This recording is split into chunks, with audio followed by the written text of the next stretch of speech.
առևտուր է լինելու։ Made in Azerbaijan։ Առևտուր է լինելու։ 5 րոպե հետո խաղաղության պայմանագիրը կնքելուց հետո Հայաստանի Հանրապետության բնակիչները եւ Ադրբեջանի բնակիչները սկսելու են իրար հետ առևտուր անել։ Քաղաքական մտածելակերպով դատեք։ Քաղաքականությամբ ենք զբաղվում, քաղաքական պրոցեսներ են, դուրս եկեք հեքիաթներից, հորդորում է ազգային ժողովի խոսնակը։ Հետո հավասարության նշան դնում Հայաստանից Ադրբեջան տեղափոխված, Ադրբեջանից գաղթած հայերի եւ Արցախից բռնի տեղահանվածների միջև։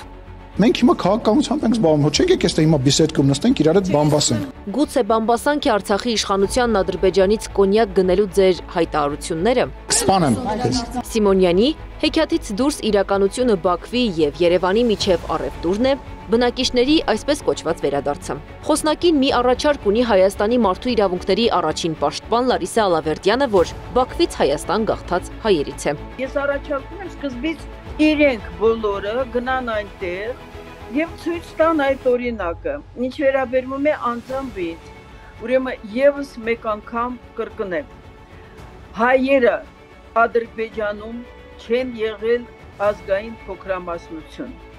Հայերը եղել են Ադրբեջանի Հանրապետության կայացման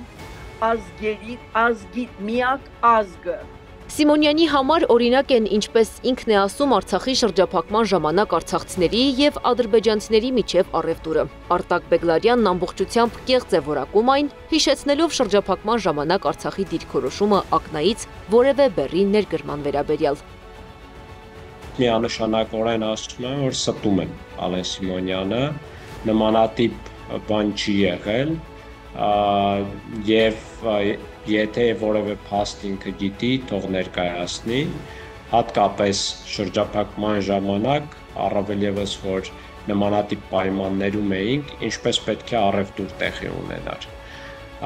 Իսկ թե ադրբեջանցիները ինչ են ներկայացրել, ինչ են մեկնաբանել եւ այլն, դա չեմ կարող ասել։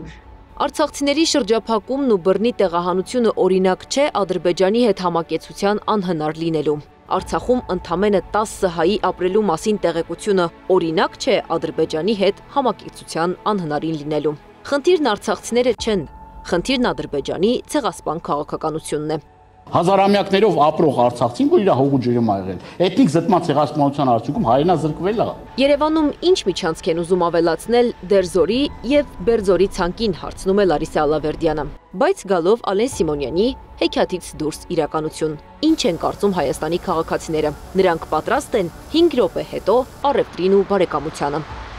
Դեմ եմ։ Ոնց կարող են վերադառնան իրենց գյուղերը, եթե երաշխավորություն չկա։ Yox, այդ իր մնացը։ Ես այդ բաներին չեմ հավատում կներիս, հա։ Ճիշտն ասած կարծիք չունեմ։ Քաղաքացիները կսկսեն քննարկել ադրբեջանցիների հետ ապրել չապրելու թեման։ Մի մասն ինչպես մեր հարցման ժամանակ կասի համաձայն է, մյուսը դեմ։ Եվս մեկ հարցի շուրջ Հայաստանը կունենա պառակտված հասարակություն։ Բացի այդ, քաղաքացիների ականջը սովորեցնում են Հայաստանի տարածքում ադրբեջանական ինչ-որ տարածքներ լինելու մասին լուրերին, որից հետո, ինչպես Ալավերդյանն է ասում, Հայաստանը կդարձնեն իրավազուրկ մի տարածք, որտեղ մարդիկ կորոշեն 5 րոպե հետո առևտուր անել, թե Վրաստանով գաղթել։ Անի Աբաղյան, Մհեր Դավթյան, Գառնիկ Նահապետյան, ABC Media։